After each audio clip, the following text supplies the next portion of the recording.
Bienvenidas y bienvenidos. Muchas gracias por desmañanarse para estar en esta conversación.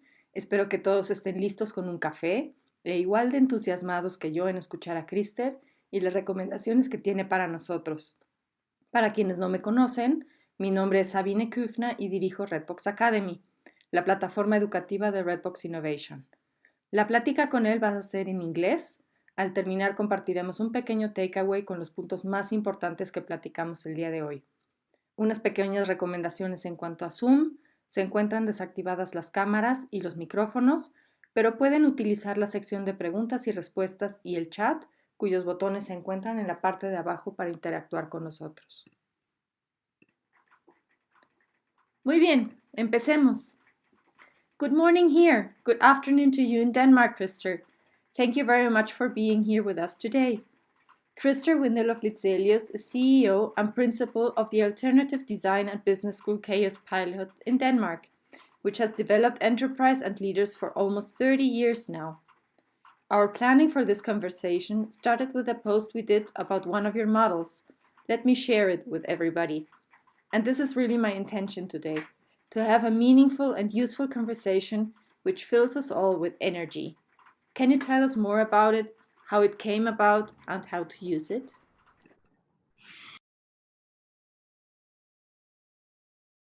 More of a classical manager. So I had different views on that. And one of the topics that came about that did not find its way into my PhD was, how do people spend their time? And it can seem as a very banal type of thing, but it is really partly the root of productivity. What do we do? That really kicks in towards productivity. And one of these areas, if I had to limit that, how do we spend our time? And that really centered on, how did the managerial role function, not just as an individual, but particularly as in groups. So management meetings, what do they spend their time on? So that was a lot about the background where I looked into that. And what was a bit surprising, some of the research that I did on the topic, and also based on my own lived experience, was that we spend an unproportional large part of our time on things that doesn't work, or things that simply it drains us from energy. And it was a bit surprising, because some of the areas that were part of my setup was this asset-based or strength-based approach to life, where instead of trying to become better at things that you're not so good at, like a company can't be great at everything, so they tend to over focus on stuff that they're never going to succeed in, instead of strengthening things that they do really well and do much more of that. We see it often in sports, that there is a reason why athletes don't aim for everything. They choose certain aspects, but a particular sport, or maybe a particular role, or a particular function, because that is where their strong assets are. But very often in managerial part, we try to cover everything. And with that in mind, it was a bit surprising to me to figure out that my personal experience was so widely shared, that up to 80% of a management meeting simply is spent on things that doesn't work. No, caray. No se raya. I will ask everybody just to put their mics on mute, please. Okay, let's continue. I would like to click right into this time and productivity you are talking about, because one of the modules we are thinking about in this new program is precisely thinking about time and how to balance it with productivity and inspiration. I just saw an incredible TED talk by Laura Vanderkamp, and what she says is very true. Many times we tell ourselves that we do not have time to do things, when it really is about priorities. We do not prioritize things to do them, and we don't make the time to learn new stuff, to be inspired, and to be productive. So do you have any inspiration, discipline, or rituals you use for yourself? How do you make time to constantly learn new things, apply what you learn, and keep thinking differently?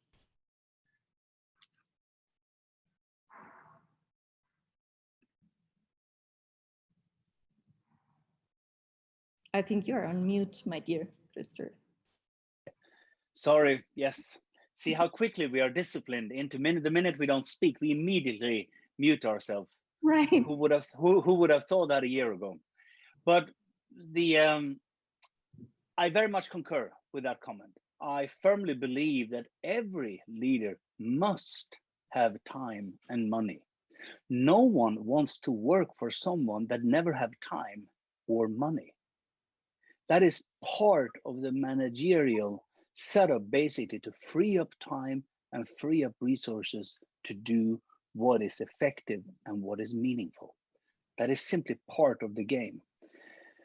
And how one do that? So if you take that and you connect that with the model that I presented, this is not only new thinking. The model is new, but some of these thinking goes back a long time. The seminal Peter Drucker already pointed out somewhere in the 30s that when he worked with General Motors and I think it was Alfred P. Sloan that he considered to be the most effective CEO of all time, he always required reports from his subordinates where it would be 1 page of bad news and 1 page of good news. Mm-hmm. Like a 50-50 approach, consistently demanding that from people that reported to him. Because he said it is part of the understanding of the future of this business to figure out what we do really well. Because that is surely what we should devote as much attention to stuff that doesn't work so well, and particularly if it is things that we cannot do so much about. Mm-hmm. So I try to bring on board a similar practice in my work.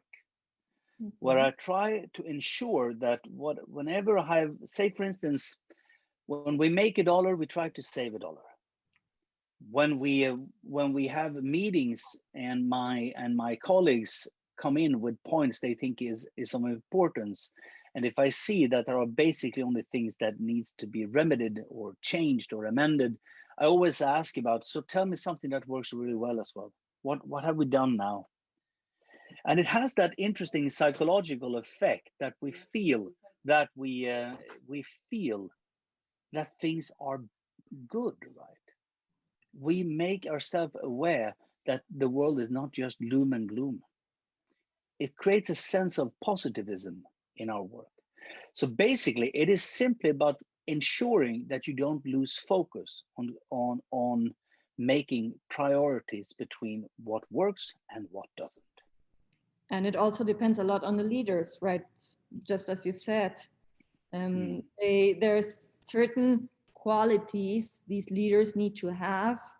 And precisely one of our new models is thinking about this new leadership or how it should be. What would you say are the main keys for these leaders right now at present to make, or I don't know, to have this team really focused on what they need to do, to prioritize things, to be inspired constantly, and really to make the right questions to obtain the results they want in the future, or we want as the team in the future? I think one of the areas, so I would perhaps say that there are 4 areas that I think is really going to be important for leaders. You could obviously argue there are millions of things that are important, but again, in the matter of priority, what would be my 4 tips then to you? I think that the first and foremost concerns, don't forget that it is about people. We had a president that said America first, but I would argue that the leader's job is putting people first. And if you think of that, it has implications all the way through in terms of customers, in terms of your employees, in terms of the people that you collaborate with. If you put people first, you're not going to go entirely wrong with whatever comes towards you. The other side to that is what I would refer to as a moral compass. So there are a ton, I would not be an expert about what goes on in Mexico, but if you look at from where I'm sitting, there are a ton of issues that are up in the air right now. And many of these have very little to do with classical business thinking. And as such, I think a well-developed moral compass amongst the future leader is actually quite important. It is about being set on what type of values do they have, what do they stand for, what is important for them, because that is also a way to create for their employees how to relate to their leader. The other one I would perhaps point to would be the global mindset. The pandemic have showed us many different things, the value of the local and so forth, but there is also something about the global side of business and affairs that we can't simply assume is going to go anywhere and it is not going to go away. It is simply going to increase. It's just a question of how. The understanding of that what happens in Wuhan in China will also affect Mexico City. Now it was a devastating thing that happened, but it could also have been a new technology. It could have been something very different.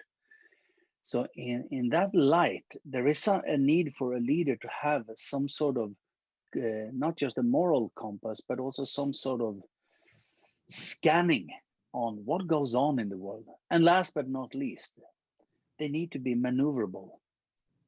They need to be able to move as things change. Mm-hmm. Now that you're talking about this global issues that affect us all, one of the reasons we invited you here today is because we would like to ask you about the challenges you see in the future and how we can be better prepared to face them. It has been, as you said, it has been a very challenging year for the whole planet. And I believe there is not really a very bright or optimistic future for us. There are a lot of opportunities, but we also have to focus on healing what we have lived so far. And you as a global observer, how do you see things today? How are they going to be in the future? What do you see? It's interesting because there are some, even from where I'm sitting, there are differences between places. So I live in a rich country where the implications of lockdowns, etc., are not as so severe as it has been in other countries where it's a question of life and death for a lot of people. It is not here, not yet at least. There are many other things that are important here, but it's not so that people are necessarily starving due to the COVID situation yet. So, but I think that as we come out of this, because we will eventually we will find there will be a way out of this.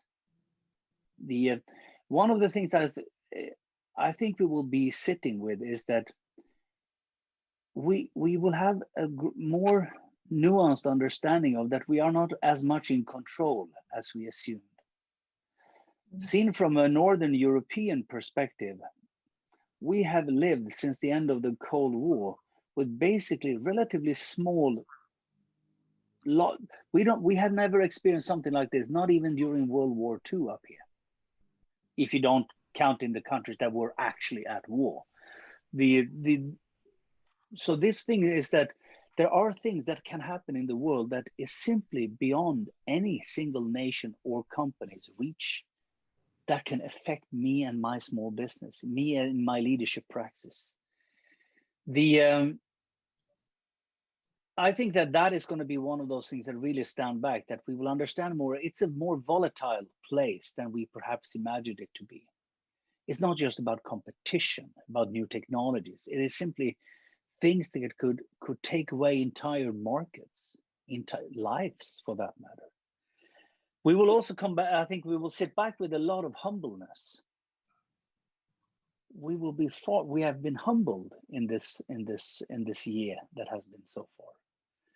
And I think we all, at least here, have also a sense of gratitude that there are things in our world that also works. They are not, because even if when the system completely closed down, things kick in that would be impossible for one single person to fix. So we have over the decades developed a society that also works. And for that, we need to be quite, to show some sort of gratitude. I think that will also land well. Yeah, I agree. I agree. And there are a lot of opportunities. And yes, I am I'm also on a personal level very grateful for many things that I have lived throughout this whole year almost. But there are a lot of challenges. What challenges Yes. do you see? What would you say are the three most important challenges for businesses right now and in the future? I think so. Yeah, it's easy to get stuck in COVID as the only defining thing that goes on. For instance, the questions of climate has virtually disappeared here compared to what it was before COVID. But I think that, and I don't think that I will be very, very unique in that voice, that over time, the whole question of sustainability is going to be a major one. And we will see how this business is going to be simply someone that will be part of leading this trend. Historically, we always think about sustainability, that's something that costs money. The next step will be that sustainability is something that creates money, because it's not going to necessarily be a CSR effort. It is going to be a condition. It's just a matter of time, because it can't continue in the same way as it has if we don't invent ourselves out of this in a way that no one have ever considered. So sustainability, yes, that's for sure. I think there will also be something, if you look at the world affairs, something about the equality, the distribution of opportunities, as well as wealth. Because if you take Europe, we are bordering a continent with which in a few decades would have 2 billion people living on it. And they simply don't have enough opportunities. Something needs to happen to cater for that. You can see that as a problem, or you can see it as an opportunity. You can build the windmills, or you can seek for shelter. It's simply a matter of perspective in this one. Last but not least, and that perhaps speaks a bit into the same, but that will be the question of diversity and inclusion. How on earth are we going to democratize people's sense of belonging and people's sense of place and meaning in our organizations and in our societies? Indeed, that may be a question of female representation, that may be a question of other things, but the general principle of how do we as a species ensure the best conditions for the many, it is also will come down to a question of diversity and inclusion. For business, there may be less dramatic words, as I would put as challenges, but for our global societies, it will be them. For business, it may be something slightly more tangible, perhaps. Yeah. So it will also make sense for businesses to think about these opportunities or search for opportunities in these trends you're talking about, or these important challenges we are facing as a planet, as a society. And what we thought would be interesting, and that's also what we are including in one of our modules, is analyzing trends, really seeking those opportunities in trends and what is happening. Where are all these opportunities where maybe some see despair or no hope, but we see opportunities that we can make something for? I don't know, you mentioned three. Businesses that focus on sustainability, businesses that democratize things, that make services available for everybody maybe. So we are really thinking about one that could detect trends, help you analyze them, take that information and really use it to create something different, something disruptive, and something new. So do you have any recommendation on how to detect trends that are really going to affect the businesses? How do you choose them? Do you do that in KAOSPILOT? Maybe you see something happening going on and then you say, oh, let's work on this. Let's make a new program out of this. This seems interesting. The truth to the matter is yes and no. We are probably better to advise everyone else about what they should be doing than we are to reinvent ourselves in that sense. But we do. But so today, we are flooded with information, and it seems like there is virtually a competition to come up with new trends and things that will be of importance in the year to come. So it's very difficult to find a voice that speaks clearer than everyone else until afterwards. How often have we not been jumping on trends that turned out to be less of a trend and more of a fad, something that simply took place and were not as important as we thought, right? Certain things also take far longer time than we initially assumed. What we do to navigate in all of that, we have what we would refer to as a bit of a critical connections, you may say. Since we work in many different markets, there is a limit to how many can we maintain a close connection to. So we have connections in different countries that basically feed us with information.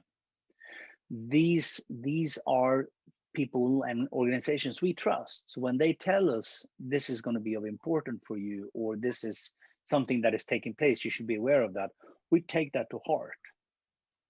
So does that mean that we are in an echo bubble, echo chamber? Yeah, maybe. But that is the price we have to pay. We also have a far reach with our alumni that simply tell us if the train has passed and we missed it. You missed a train on this one. You know that you're a bit too late here. You need to change on that. So we do receive a lot of that information. To be honest, I'm not so concerned or so afraid of what I don't know. I think that what COVID have showed me is that I'm more afraid of the things I knew to be true that turned out not to be true. Okay. That things that suddenly I believe that, yeah, we have that one covered, and that turned out to be wrong. Are you afraid about making the bad decision, maybe? So have you ever made a bad decision, like went into one direction and it affected your business? Did it go, maybe it did not go so yeah. well? Talking about decisions and maybe not seeing that the train had already passed and you were trying to jump on it, but it was too late. Yes. So let me bridge that one from the previous. So things that, if you take, for instance, an industry like education here, it's a highly regulated market. It's stated, there are certain rules to the game. But if you look at a curveball strategy, if you want to call it like that, mm-hmm.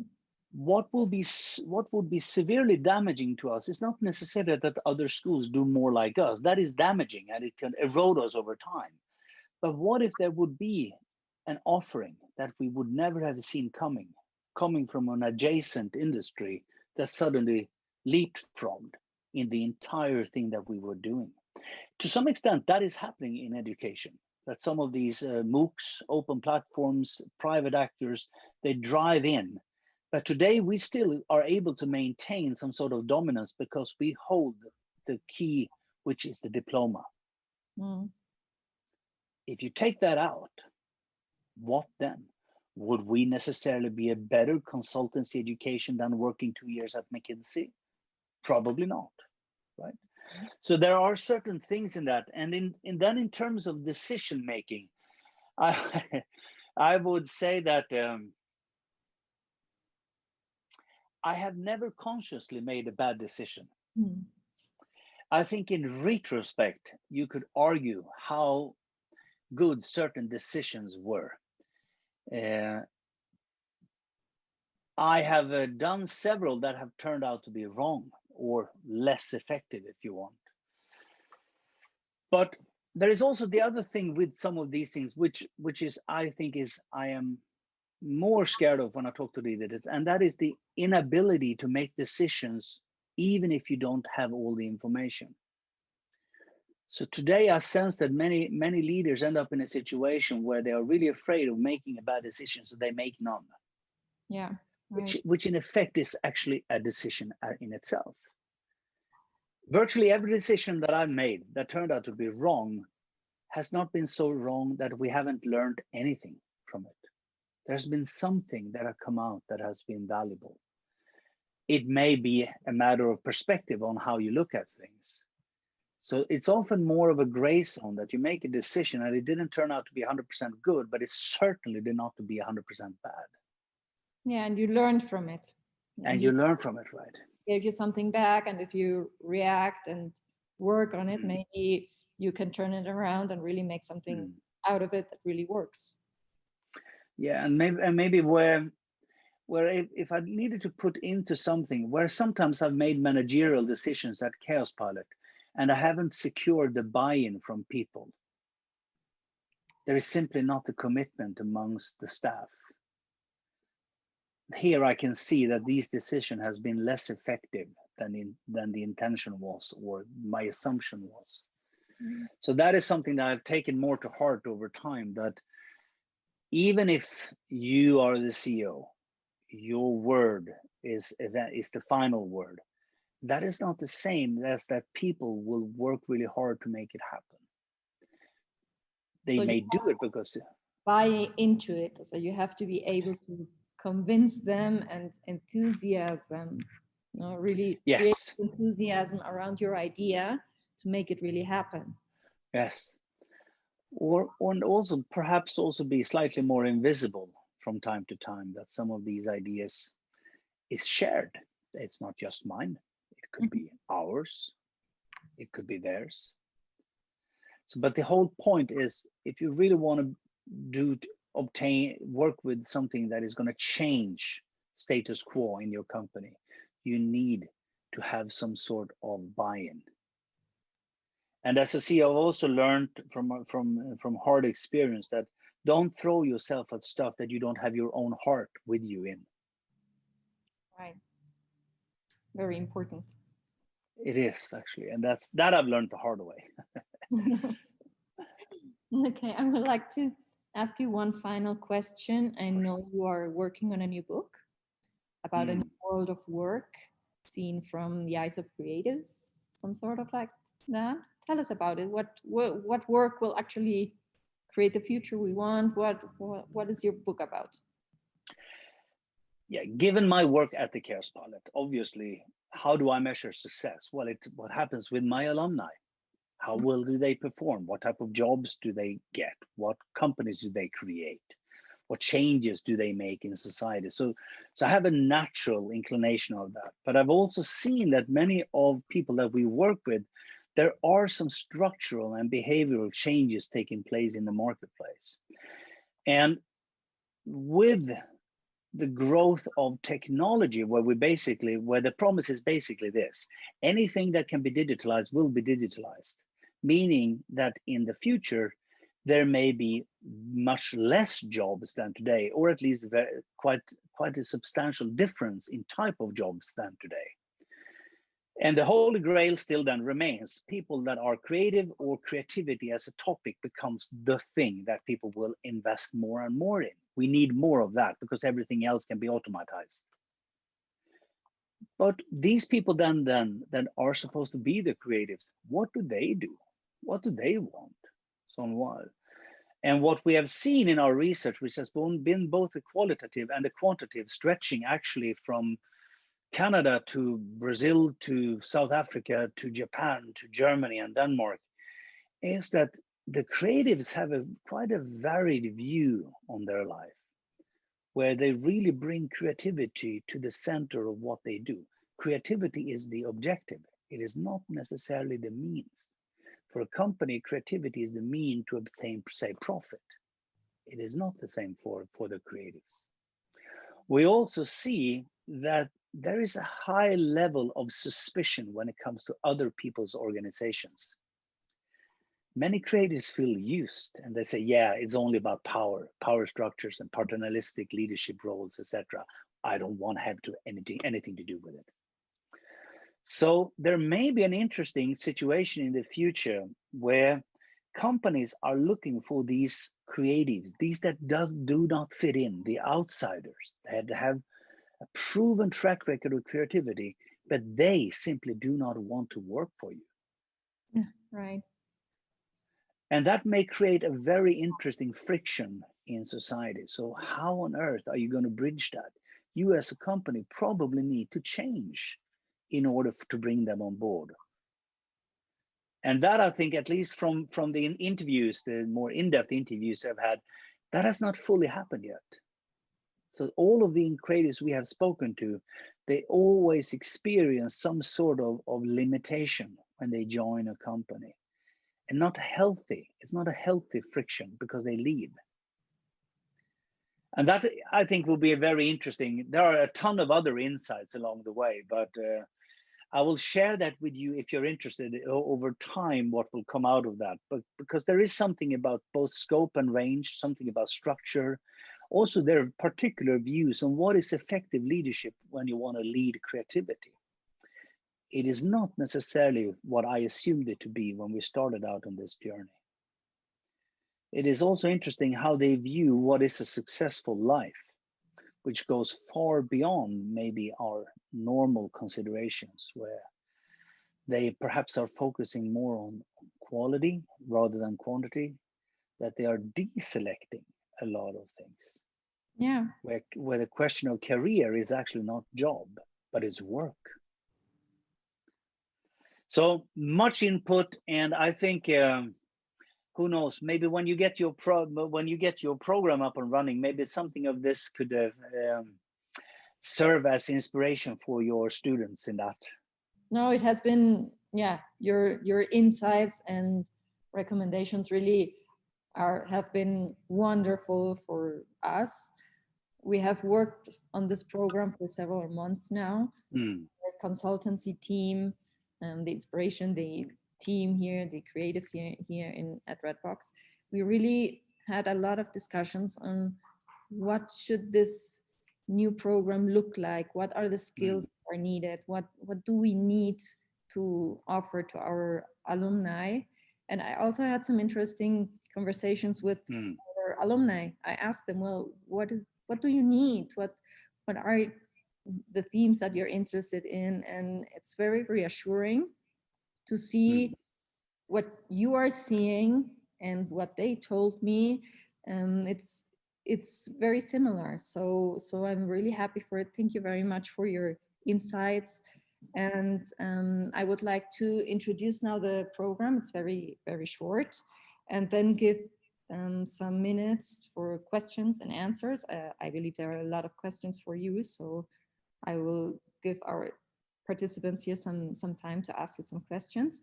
But first I would like to go into the program. It's in Spanish, but it's more or less what we already talked about. So maybe you can follow it a little bit. I will share it right now. Voy a pasar ahora a español nuevamente para presentarles el programa, así como lo hemos pensado, lo que queremos hacer.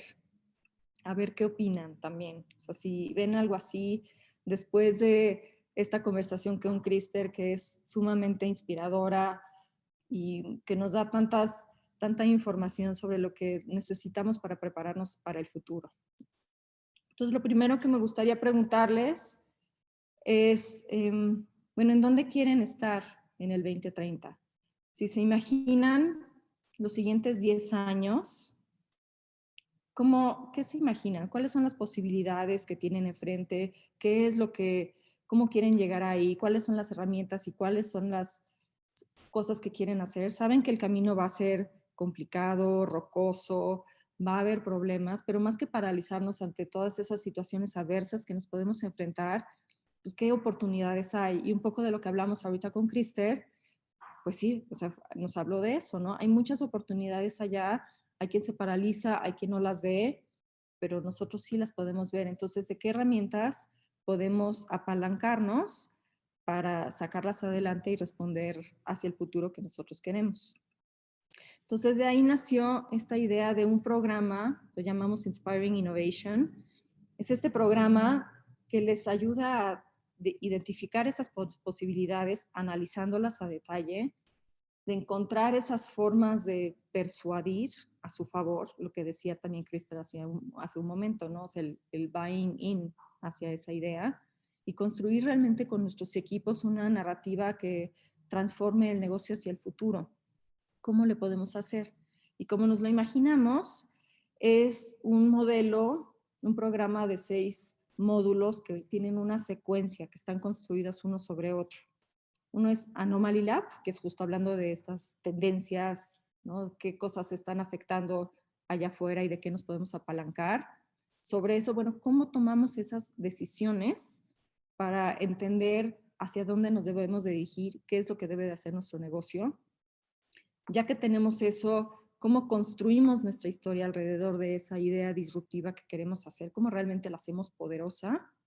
¿Cómo armamos esta primera versión beta para implementarla? ¿Cómo experimentamos y la implementamos? Y al mismo tiempo, y esto es algo súper importante que también dijo Christer, o sea, tenemos que estar haciendo más, tenemos que darnos ese tiempo para inspirarnos, para mantenernos productivos y balancear ambas cosas. Y al final todo esto confluye en una cultura emocionante como la que podría ser Redbox.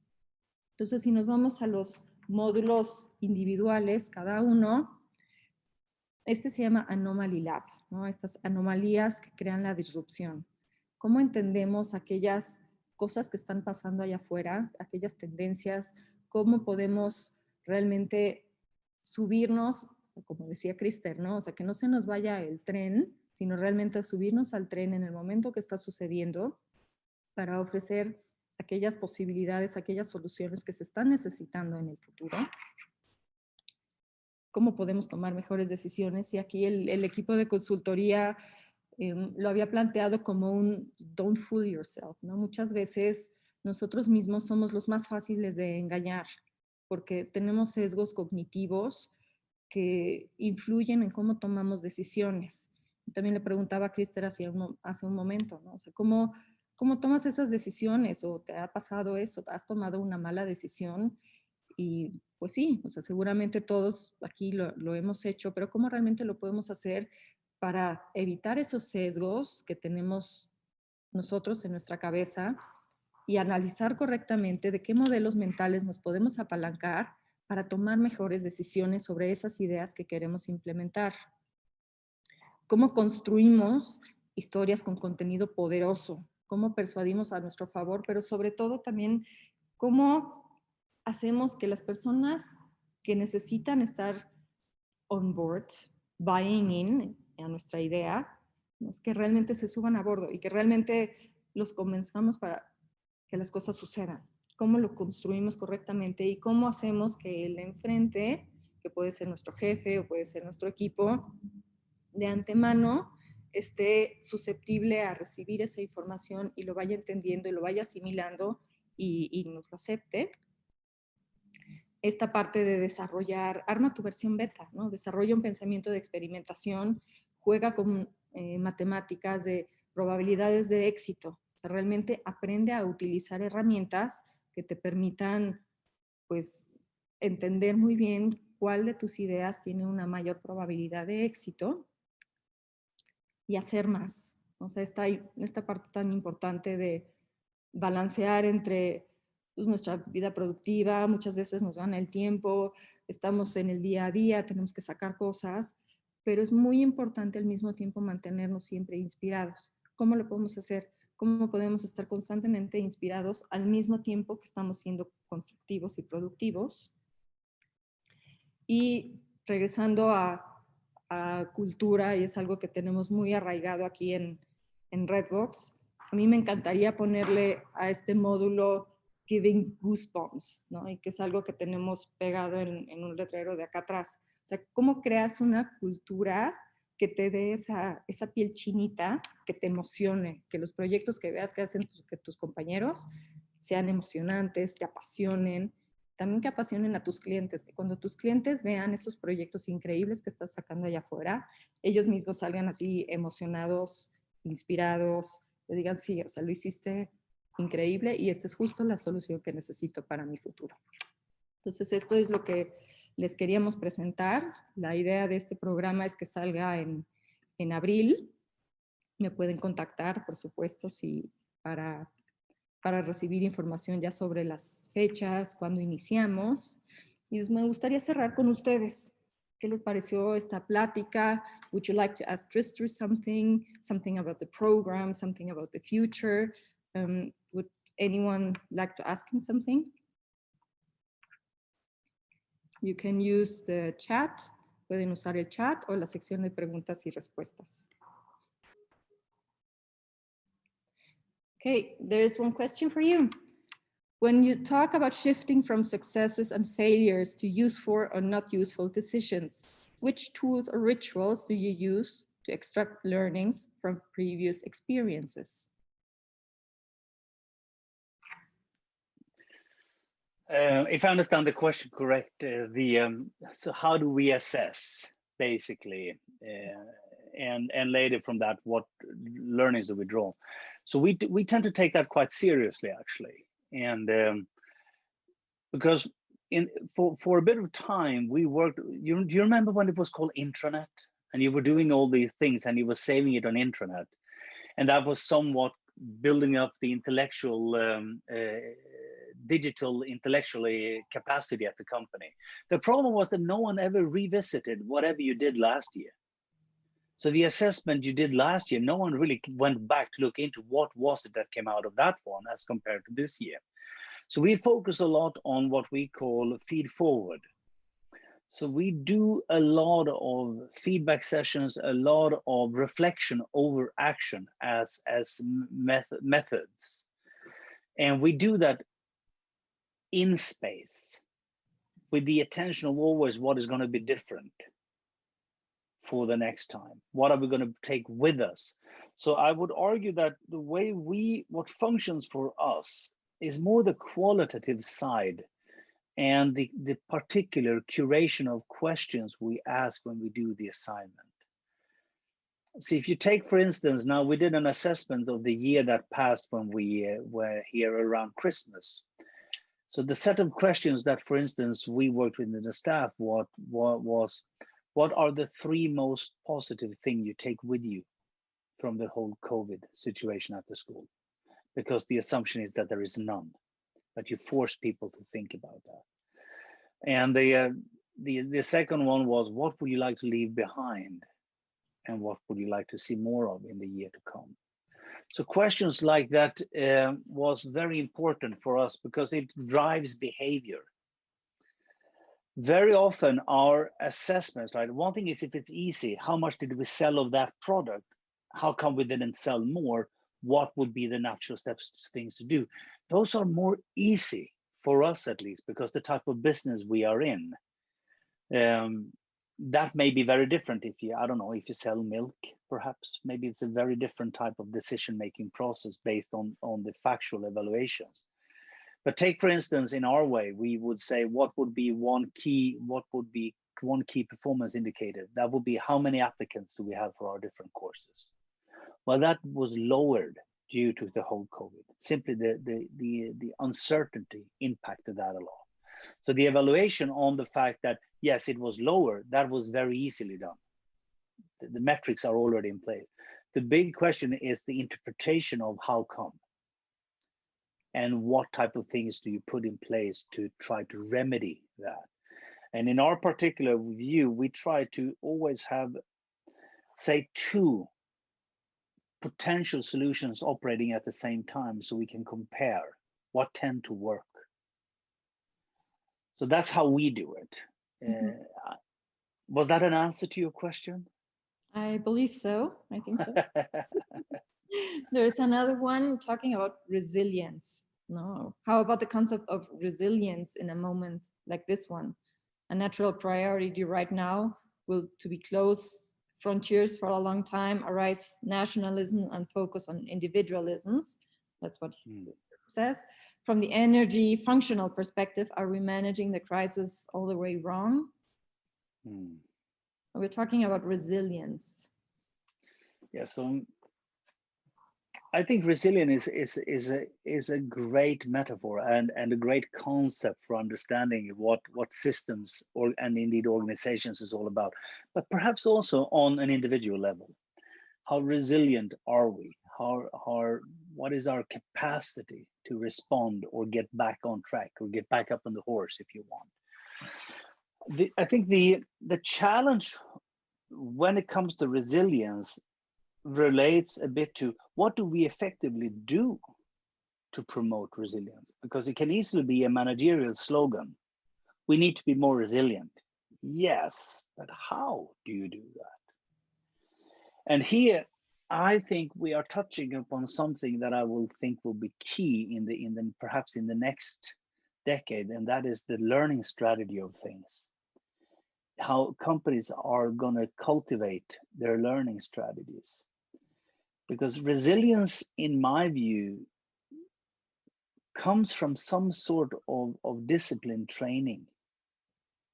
That we have better trained people, we have better full future-proven systems, that we have something in place that simply allow us to bounce back in a better way.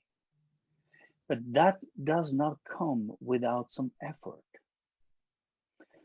You could argue, which we have seen on the political arena, that there is a lot of fragility going on in our systems, that we are simply, it doesn't take too much to really challenge the fabric of society if you really want to. But on the other hand, if you put faith, if you put a bit of effort into these systems, they tend to withstand quite a lot. The same is actually with company structures, company ethos, company culture. So I think that in terms of where resilience as a managerial praxis would be in the first instance to move away from the slogan view on it and see, okay, what have I done to improve resilience? Mm-hmm. Great. Yeah, I agree with you completely. There's a question, you talked about buying in, no? As a leader and making teams buying into your idea. But we also talked about cognitive biases we all have. What happens, and this is one of the questions, what happens if the leader has this cognitive biases? And how can we work around it? How can we help the team? And how can he help himself to really, with a new project, maybe with a new service, which needs to be implemented, but there's this little issue with his biases? It is an interesting question. Certainly, because everyone is biased. I am one big bias over here. And on one level, you can say, is that a good thing for my company? Well, it's only good insofar that I am right. The problem occurs if I'm less right. And I think there has been a tendency where then perhaps that group thinking, some sort of collective input for the decision making could be basically two heads thinks better than one. Is that always true? Maybe not, actually, because that leads also to compromise. But I think over time, it has proven to be quite an effective way forward, that to avoid the old C-suite orientation that the leader is hired basically to know all the answers. I think that is a terrible, terrible mistake. The leader is hired to take a lot of responsibility, but that is not the same as taking all the decisions or know everything. In terms of the bias part, I think it's also part of the recognition that it is the leader's prerogative and responsibility also sometimes to make decisions given their biases. That is, I'm not sure again how it is exactly in Mexico, right? But here you sometimes experience a situation where the leader simply have tried to somewhat not make any type of decision and basically blame that on that we need to have a democratic process and all of that. But I think that is an error too. I think a good leader always listens. A good leader always tries to obtain some sort of soundboard on their type of decision. Is this the right way forward? Is this the wrong way forward? But if there is not some sort of agreement on that, it is the leader's prerogative and it's the leader's responsibility to make that decision. That will obviously very often then be based on their bias. But if they should have a bias, I think that the leaders should try to focus on having a bias that says, If I'm the one in the room that have least knowledge about this particular thing, maybe I should avoid to make the decision just because I am the leader. Right. Okay, wonderful. And I think we have one final question for you. In your opinion, which would the best balance between short-term priorities versus long-term ones be? So all changes you mentioned need a strategic focus, but we need to pay attention to immediate needs as well. So Yes. where's the balance here? Oh, that's a difficult one. Yes, so I think that in general, since the tradition of strategic planning, the strategic planning school, when that really flooded the business community and the managerial training institutions, that we needed to plan ahead. The whole idea of the long view and all of that was somewhat distorted by the idea that we can make detailed plans. I think it's actually quite important to do both. I think in times of crisis, you should focus more on the here and now. If your house is burning, maybe it's less important which flowers you're going to have in your garden. Mm-hmm. But for most organizations, for most of the time, their house is not on fire. And to create that false sense of urgency is also, I don't think is very healthy, because that puts you in crisis mode all the time. And that is simply not possible, I think, to be strategic in that classical way. I think that good managers, they are able to do both. They are simply able to balance and have a dialogue between the long term and the short term. I think, though, that where leaders may end up, and I would not be necessarily the best example on that one, is that you engage too much in here and now questions and you lose focus on what is to come. What I try to do in my practice is that I try to delegate far more on the here and now to people in my management group. So I free up time simply to ponder questions about the future. This often goes down when I speak to my people, that if they think this is voodoo talk in a way. So Christer, you are going to spend time thinking, how on earth are you going to do that? Is that when you are running? Is that when you're doing that? Or is that when you are sitting and you put your earphones in and listen to classical music?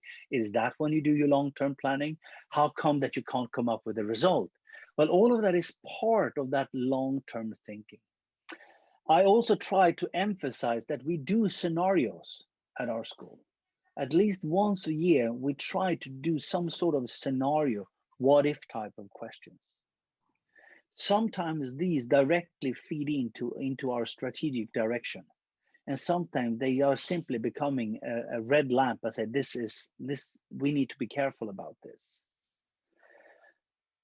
Every third year, approximately, we also do a deep dive where we really try to challenge our purpose and our values at the school. Are they in agreement with where we are now, with our history, and where we see ourselves in the future?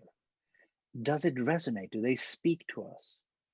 So I think that perhaps it's difficult to put a percentage that you should spend 50% on this and 50% on that. I think that devote time and space for it. It's too easy to say I do both at the same time all the time. That is a bit too easy, even it may be true for a lot of managers. But also set aside time. I know I use a word when I speak to people here, I call it calendarize it. Mm-hmm. You put it into the calendar. The minute you put it into the calendar, it tends to be true. It's like when the teacher writes something on the board, it tends to be true. So striking a good balance may be more situational than what we would like to hear, that we would like to find like 80-20, something like that. But I think that is going to be, it's too simplified because all industries and companies are in different situations. I think a good manager, even if we are driven more and more by quarterly performances, over time, what we truly need is an ability to think beyond ourselves. Great, thank you. Yeah, I think that answered this last question. Wonderful. And well, thank you very much, Christer. I really enjoyed this conversation with you so much. I was really, I looked forward for it for the last month, really. Because we use a lot of what you do at KAOSPILOT here, and it's been amazing. Thank you very much for your input. Thank you very much for your insights and recommendations. And well, maybe you would agree to another conversation in the near future, talking about something else, maybe. Always for you. You are our critical connection in Mexico. We may not have said that, but basically every information we receive from you is also fed into our machinery, basically, to be all of that. And you have been tremendous friends and an inspiration for us. In any way we can support. We would love to do that. Wonderful. Thank you very much, Christer. Muchas gracias a todos por participar en esta conversación en la mañana y pues nos vemos pronto, espero. Muchas gracias a todos. Buen día. Thank you so much. Bye. Thank you all. Bye-bye. Bye.